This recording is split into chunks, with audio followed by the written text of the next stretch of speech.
പ്രേക്ഷകർക്കും EMT news ടുഡേയുടെ Vishu ആശംസകൾ. ഞാൻ Jasla Ameer. Friendly presents EMT news today പ്രധാന വാർത്തകൾ.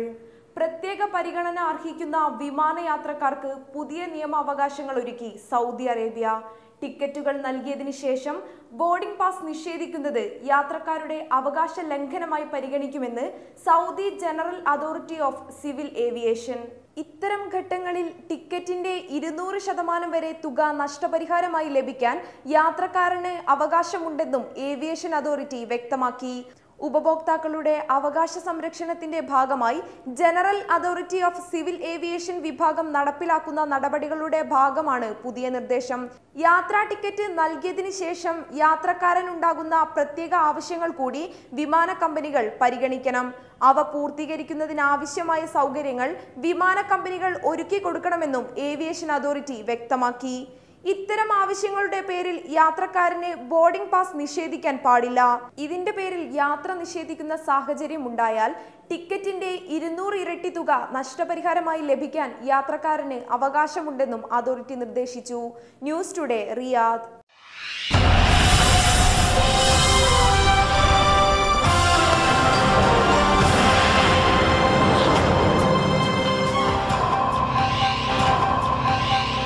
അതിശക്തമായ മഴയിലും ഇടിമിന്നലിലും മുങ്ങി GCC രാജ്യങ്ങൾ.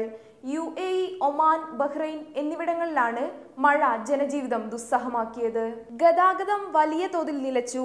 വിദ്യാലയങ്ങളിലും ഓഫീസുകളിലും എത്താനാവാതെ ആളുകൾ കുടുങ്ങി. വാർത്താവിനിമയ ബന്ധങ്ങൾ സ്തംഭിച്ചു.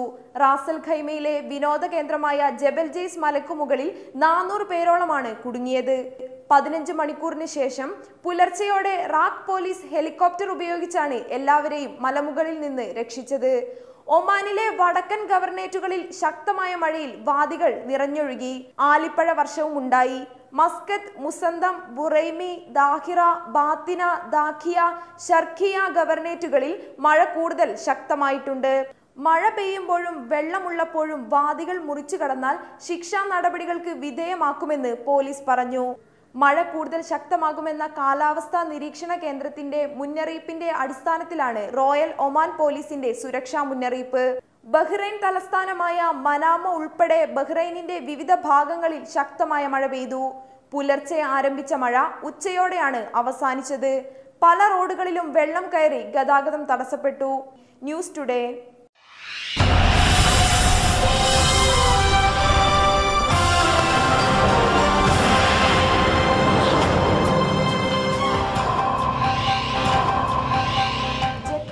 പ്രതിസന്ധി രൂക്ഷമാകുന്നു.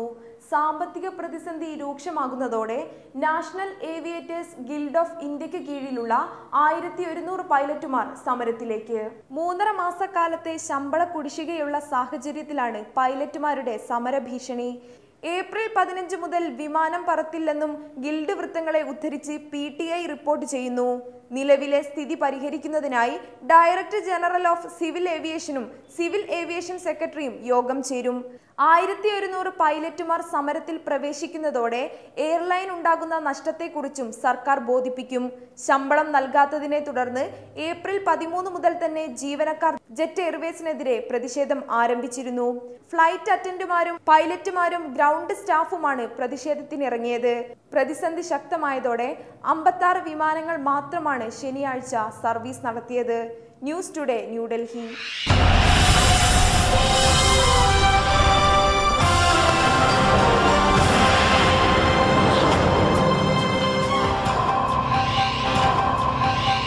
സ്ഥാനാർത്ഥികൾ കെട്ടിവെക്കുന്ന തുകയിലൂടെ ഇലക്ഷൻ കമ്മീഷനിലേക്ക് എത്തുന്നത് കോടികൾ. ലോക്സഭാ തിരഞ്ഞെടുപ്പിൽ മത്സരിക്കുന്ന എല്ലാ സ്ഥാനാർത്ഥികളും സെക്യൂരിറ്റി ഡെപ്പോസിറ്റായി 25,000 രൂപയാണ് കെട്ടിവെക്കുന്നത്.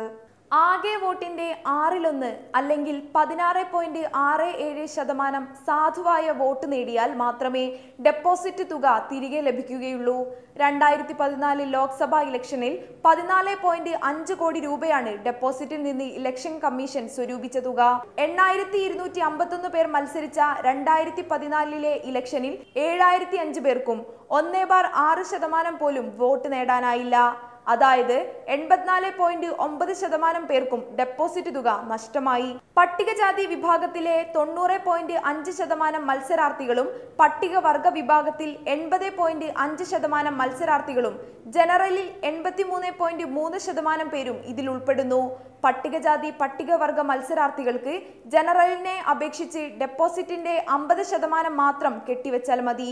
81.3 ലക്ഷം രൂപ നഷ്ടപ്പെട്ട BSP ആണ് 2014 കണക്കുകൾ അനുസരിച്ച് ഏറ്റവും കൂടുതൽ കെട്ടിവെച്ച തുക നഷ്ടപ്പെട്ട പാർട്ടി.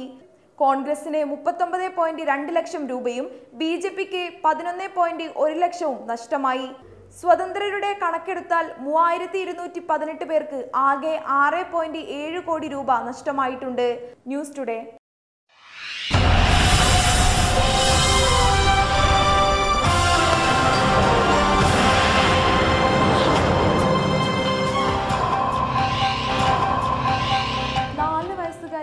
മമ്മൂട്ടിയെ കാണാൻ അവസരമൊരുക്കിയ സന്നദ്ധ സേവകനെ ആദരിച്ച് അബുദാബി പോലീസ്.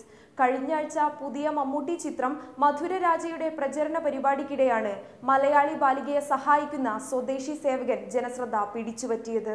കഴിഞ്ഞയാഴ്ച പുതിയ മമ്മൂട്ടി ചിത്രം മധുരരാജയുടെ പ്രചരണ പരിപാടിക്കിടെയാണ് അബുദാബിയിലെ VR റോൾ പോലീസിന്റെ സന്നദ്ധ സേവകൻ മുഹമ്മദ് സാലിഹ് അൽ ഗുലൈഫിയും പൊന്നാനി പുത്തൻപള്ളി സ്വദേശി സിദ്ദീഖ് ഫിൻസിയ ദമ്പതികളുടെ മകൾ ജസ്സ ഫാത്തിമയും സാമൂഹ്യ മാധ്യമങ്ങളിൽ വൈറലായത്. അബുദാബി അൽ വഹദ മാളിൽ മമ്മൂട്ടിയെ കാണാനെത്തിയവരുടെ തിക്കിലും തിരക്കിലും കുട്ടിയുമായി എത്തി ബുദ്ധിമുട്ടുന്ന ദമ്പതികളെ കണ്ടാണ് മുഹമ്മദ് സാലിഹ് ഇവരെ സഹായിക്കാനെത്തിയത്.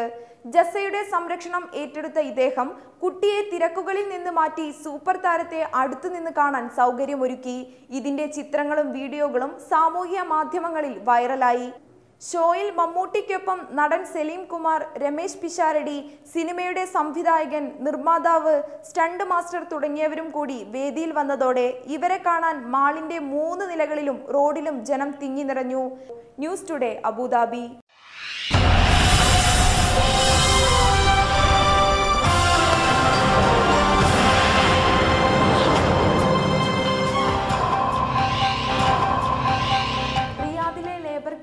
സന്ദർശനം നടത്തിയ അലിഫ് ഇന്റർനാഷണൽ സ്കൂളിലെ കുട്ടികൾ പഴങ്ങളും സമ്മാന പൊതികളും വിതരണം ചെയ്തു.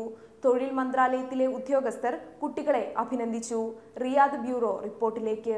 4 ചുമരുകൾക്കപ്പുറത്തേക്ക് കുട്ടികളുടെ കണ്ണു തുറക്കാനും സമൂഹത്തിന്റെ പരുക്കൻ തലങ്ങൾ അടുത്തറിയാനും ഉപകരിക്കുന്ന ഇത്തരം പഠനയാത്രകൾ സ്കൂളിന്റെ പഠന പ്രവർത്തനങ്ങളുടെ ഭാഗമാണ്. ക്യാമ്പ് നിയന്ത്രിക്കുന്ന തൊഴിൽ മന്ത്രാലയത്തിലെ പ്രതിനിധികൾ അലിഫ് വിദ്യാർത്ഥികളെ അഭിനന്ദിച്ചു. തൊഴിൽ മന്ത്രാലയം പ്രതിനിധി ഇബ്രാഹിം അൽ ഉനൈസി ഉദ്ഘാടനം ചെയ്തു. കുഞ്ഞു മനസ്സുകളിൽ സ്നേഹകാരുണ്യങ്ങളുടെ ഉറവ തെളിയാൻ ഇത്തരം പരിപാടികൾ ഉപകരിക്കുമെന്ന് സ്കൂൾ ഡയറക്ടർ ലുക്മാൻ പാഴൂർ പറഞ്ഞു. പ്രിൻസിപ്പൽ മുഹമ്മദ് മുസ്തഫ, പ്രമുഖ കാരുണ്യ പ്രവർത്തകരായ ശിഹാബ് കൊട്ടുകാട്, ഇബ്രാഹിം കരീം, വിദ്യാർത്ഥി പ്രതിനിധികളായ അഹമ്മദ് അബ്ദുള്ള, സജാവൽ അലി തുടങ്ങിയവർ ആശംസകൾ നേർന്നു. Head master Naushad master, AO Ali Bukhari എന്നിവർ നേതൃത്വം നൽകി. ഈ കുട്ടികളുടെ മാതൃകാപരമായ പ്രവർത്തനങ്ങൾ മുഴുവൻ സമൂഹത്തിനും മാതൃകയാണെന്ന് മന്ത്രാലയത്തിലെ മുതിർന്ന ഉദ്യോഗസ്ഥർ വ്യക്തമാക്കി. News today Riyadh.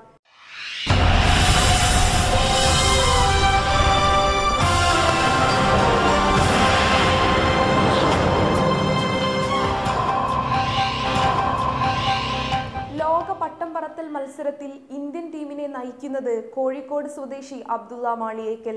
ചൈനയിലെ വൈഫാങ്ങിൽ ഈ മാസം 19-നാണ് മത്സരം. ഏപ്രിൽ 19 മുതൽ 25 വരെ ലോക പട്ട തലസ്ഥാനമായി അറിയപ്പെടുന്ന വൈഫാം നഗരത്തിൽ 8 വിഭാഗങ്ങളിലായി നടക്കുന്ന പരമ്പരാഗത മത്സരത്തിലും നൂതന പട്ടം വിഭാഗത്തിലുമാണ് ഇന്ത്യൻ ടീം മത്സരിക്കുക. അബ്ദുള്ള മാളിയേക്കൽ ഇന്ത്യൻ ടീമിനെ നയിക്കും. ഇന്റർനാഷണൽ കൈറ്റ് ഫെഡറേഷനാണ് മുഖ്യ സംഘാടകർ. 75 രാജ്യങ്ങളിൽ നിന്നായി 600-ൽ പരം പട്ടം പറത്തൽ വിദഗ്ധർ പങ്കെടുക്കും. 24 അടി വലിപ്പമുള്ള കുതിരയുടെ ത്രിമാന രൂപത്തിലുള്ള പട്ടമാണ് നൂതന വിഭാഗത്തിൽ ഇന്ത്യ അവതരിപ്പിക്കുക. പൂർണ്ണമായി ഇന്ത്യയിൽ രൂപകൽപ്പന ചെയ്ത പട്ടത്തിന്റെ നിർമ്മാണം ന്യൂസിലാൻഡിലാണ് നടത്തിയത്. വാർത്താ സമ്മേളനത്തിൽ അബ്ദുള്ള മാളിയേക്കൽ, സാജിദ് തോപ്പിൽ, സലീം പാറക്കൽ എന്നിവർ പങ്കെടുത്തു. News today.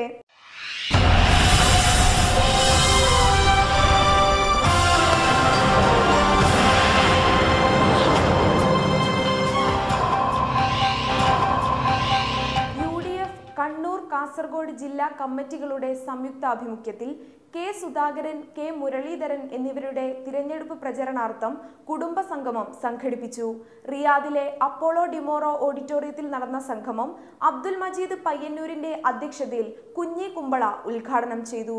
CP Mustafa, TP Muhammad, Raghunath Parassinikkadavu, Sattar Thamarath, Abdulla Vallanchira, Sufyan Abdul Salam, Razak Valakkai, Saleem Kalakkara, Sam Samuel, Ashkar Kannur, Yakub Thillankeri, Hussain Kuppam, Ummer Kasaragod തുടങ്ങിയവർ സംസാരിച്ചു.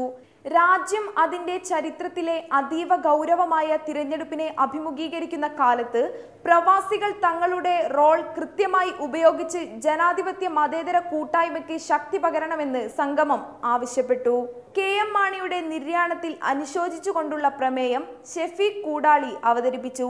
അഭിലാഷ് കണ്ണൂർ സ്വാഗതവും അൻവർ വാരം നന്ദിയും, മുക്താർ ആമുഖ പ്രഭാഷണവും നടത്തി. സന്തോഷ് ബാബു, റഫീഖ് വെളിയമ്പ്ര, നവാസ് കണ്ണൂർ, സൈഫുദ്ദീൻ വളക്കൈ, മുഹമ്മദ് ബുഷർ, അഷ്റഫ് കൊറളായി, ഹരീന്ദ്രൻ തുടങ്ങിയവർ നേതൃത്വം നൽകി. News today, Riyadh.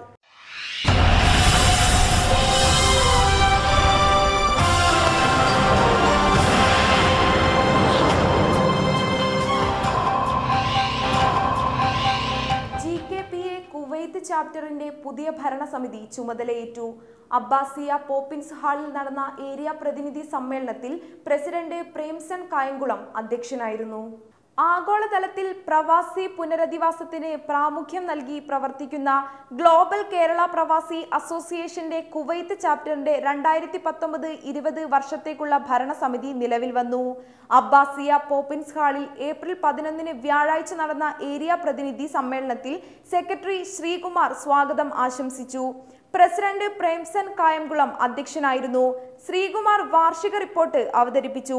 Treasurer Lenin വാർഷിക കണക്കുകൾ അവതരിപ്പിച്ച ശേഷം ശ്രീ റെജി ചിറയത്ത് പ്രസീഡിംഗ് ഓഫീസറായി പുതിയ ഭരണസമിതിക്കായുള്ള തിരഞ്ഞെടുപ്പ് നിയന്ത്രിച്ചു.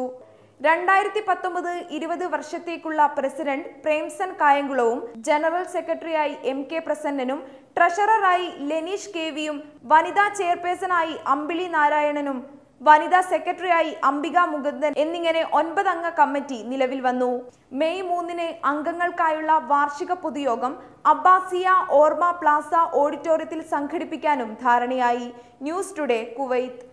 വാർത്തകൾ അവസാനിക്കുന്നില്ല. കൂടുതൽ വാർത്തകൾക്കും വിശേഷങ്ങൾക്കുമായി ഞങ്ങളുടെ വെബ്സൈറ്റ് സന്ദർശിക്കുക. ശുഭദിനം.